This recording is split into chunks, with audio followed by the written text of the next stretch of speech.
Well, here we are again, it's Brother Peter with tidbits from the Word in the Proverbs. We see the phrase, my son. If we accept the Bible as the Word of God written to the Christian like a love letter, which it is written directly to you and me who are saved. And if you've asked Jesus to forgive you of your sin, come in your heart and save your soul, this Bible is a love letter to you, written to you by God and left behind for you. Chapter 7 is devoted pretty much to one single segment that you and I need to look at. In the United States of America today, the media, the TV, the persons of the world today, the ladies, I shouldn't say ladies because a lady, it would be discreet. A beautiful lady is a lady full dressed in a full dress and looks like a newborn. Looks nice. That's a lady. The word harlot is a lady who is indiscreetly dressed, who is dressed to draw attention to her physics, her physical body. She may have beautiful legs. If she does, they belong to her husband. If she wants to flaunt her body or flaunt her legs, she ought to flaunt them at home. She ought to be the best thing he's seen all day. She can go out in a potato sack all day long. But when her husband comes home at night and she meets him at the door, it should be a welcoming sight for him to open the door and see his precious wife adorned for him. Nobody else but him. It's a private matter, if you please, ladies. It is a private matter for you to be adorned for your husband. Nobody else counts. It kills me today to see ladies, the husband comes home, they got the hair up in curls, they look like a ragged old thing, got a pair of dungarees on. It ought to be thrown away. They were bought to look like they ought to be thrown away. Or she's dressed unappealing to her husband and has nothing good to say or nothing. And then morning comes, she spends an hour and a half in the mirror. On the way to work, she likes to kill everybody on the way to work, looking in the mirror and finishing up the touch-ups. And when she walks into the office or wherever she is, every man in the building turns his head and looks toward her. Well, do you know, lady, if you do that, that's a reproach on you. It's a reproach on your husband. It's a reproach on your children. It is a reproach on your family. It is a reproach to God. It is a reproach to America. It is a reproach for you to flaunt your body and make men desire you in a way that the only one you should be making desire you in that particular way would be your own husband. That's why we're having problems in the home today. Listen to this. My son, keep my words. Lay up my commandments with thee. Keep my commandments and live. My law in the apple of thine eye. Bind them upon the fingers. Write them upon the tablets of thine heart. Say unto wisdom, thou art my sister, and call understanding my kinsman, that they may keep thee from the strange woman. Today, who is the strange woman? You know what the terrible thing about it is today? Is here's a woman that belongs to another man would come out and flirt with another man or look at another man or cause another man to look at her. And it said, the strange woman from the stranger which flattereth with her words. For at the window of my house I looked through my casement. Now we could say, God is looking down from heaven right now through the casement, the windows of heaven, He is looking down, and he's beholding among the simple ones that have not discerned yet that in their youth, as a young man, and the void of understanding, that they should not follow the lady or the girl that flaunts herself before them.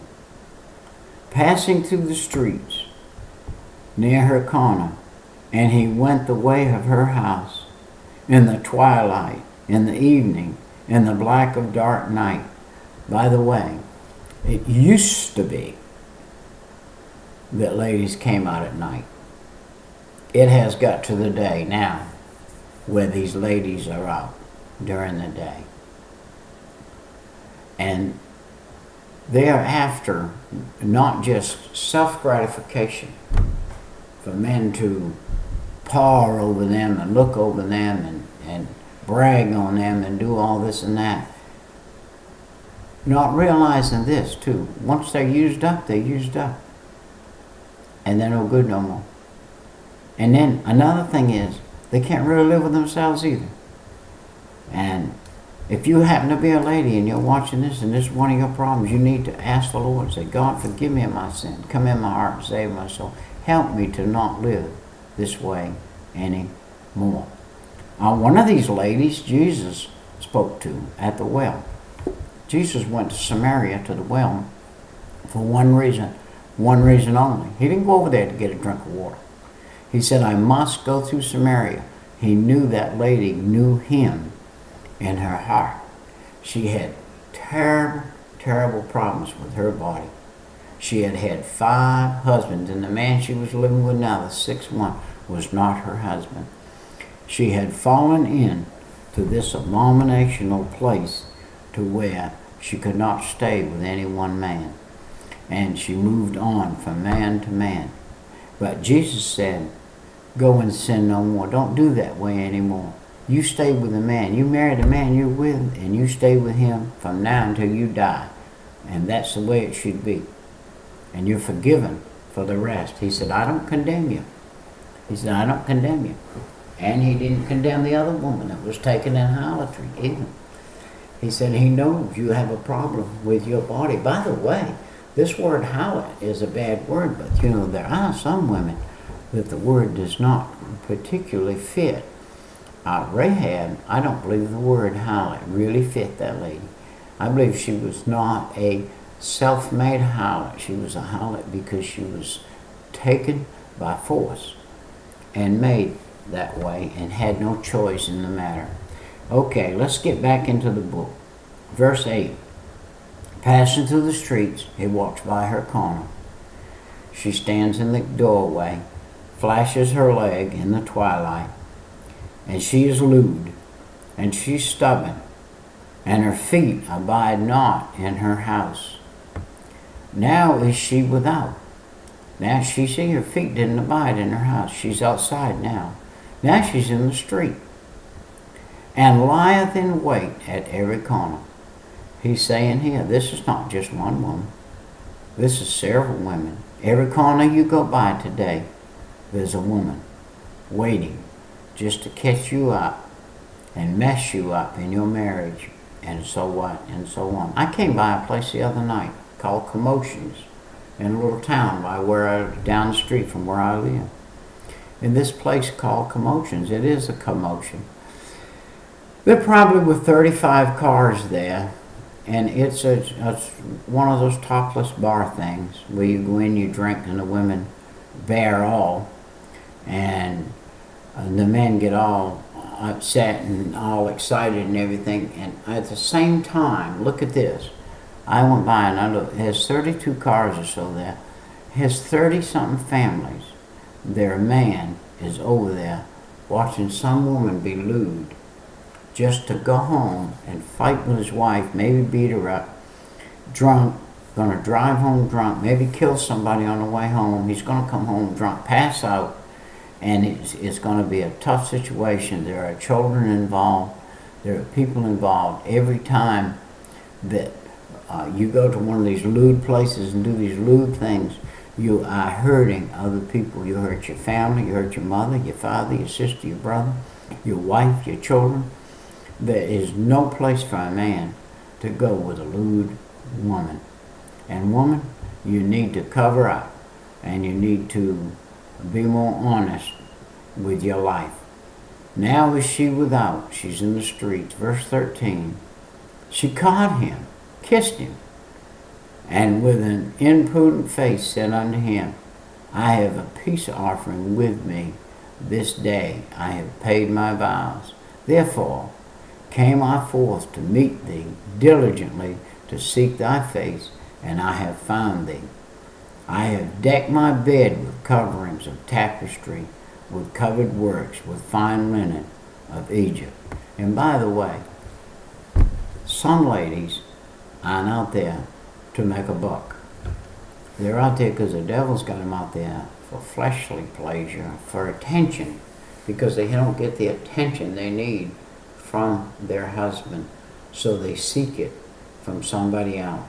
While that man's off in that lewd place, watching those topless ladies or those naked ladies and doing what he's doing, the neglect that he has given his wife perhaps makes her off showing herself to some other man, or some other man sees the opportunity and says, well, that man's never home. I guess if I wanted to, I could probably get that woman. And so, look, we have systems that all work against everybody today. She said she had the peace offering, and she did. She had what a man would fall for. And she said she perfumed her bed, and she had aloe and cinnamon. And now she said, come, let us take our fill of love until the morning. Let us solace ourselves with loves. In other words, she's saying, let us go have some sexual orgies all night long, and let us enjoy ourselves all night long, only to know the next day the groom may come home. It says, verse 19, she said, for the good man of the house is not home. Here's a married woman out bringing another man into her and her husband's bedchamber and being illicit with him. And she said he has taken some money and he's gone on a long journey and he won't be back. Hey, we got some places in the Bible where the husband did come back and did catch the man and did stick a spear through them. And I'm here to tell you that you're going to get your heart pierced if you enter into these things. Proverbs 7 is something you ought to really read, you ought to study, you ought to see. If you belong to God, you have no business following the ways of the world. You are the simplest of simple if you do. And let's see what she said, verse 24. Hearken unto me now, therefore, O ye children, and attend to the words of my mouth. Let not thine heart decline to her ways. Go not astray in her path. For she hath cast down many wounded, yea, many strong men have been slain by her. I heard a little story, and I got just a minute to tell it. A man had one of these parties, the bachelor party, and the girl they brought in for the bachelor party before he got married to have his last fling had a venereal disease, and he laid with that woman.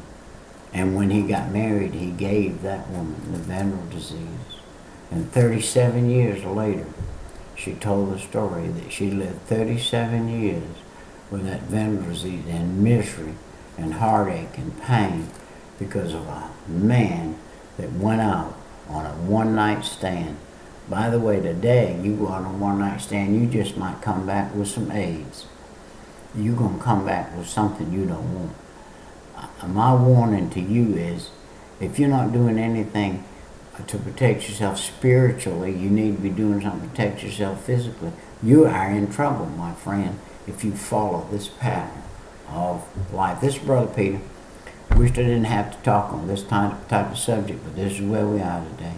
I must go now. My time has come and gone. And we will see you next time.